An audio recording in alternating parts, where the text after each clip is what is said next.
PPE's Teachers Group Personal Protective Equipments Tinani Maya PPE's Teachers Group kanan tilai hi Personal Protective Equipments tehi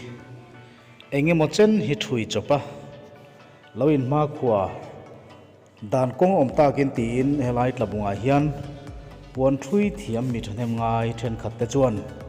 Health Teachers Group hi an lo din ta a Health Teachers Group hian marks te asut te dam lo le ruang song bol na le kong sang sang atang kai thei be sein heng te hian lo thui chhota ani heti hian kan huang hian an thei to pa uluk le tha tu nian ria tang te biak ron theng ang te po beron vein an man ro mu le nei ang ten ti hian mi thanem ngai ten an thui ani a tun din hmua hian marks za som ni le suit som pariat an thui to a chu an din atanga ni sarina borvel chau alani a hedi chung hian ni som paruk April sang ni som nia Teachers Group hi dinin ni som ni khan HPC Vice Chairman pulo ma to chong chuan lo tlo to a tin ni som ni pali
Yes, ni tu ten dia.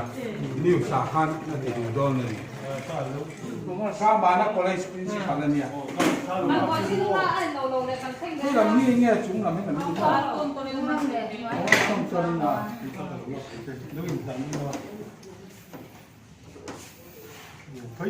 Tapi lo pero le. Di tanah. Nang magay ka na sentir bella. Amare. ai lên thấy chân cầm phi đến khó đó đấy đấy vào lắm đấy thì làm tầm cái có làm bao nhiêu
đang bị bật điện nhá cho con mẹ cái con hi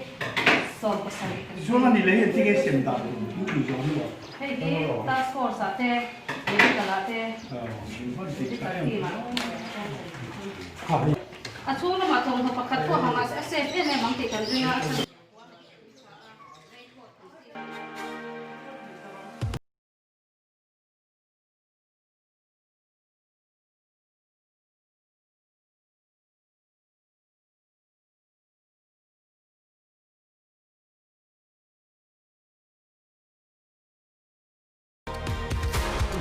net la bunga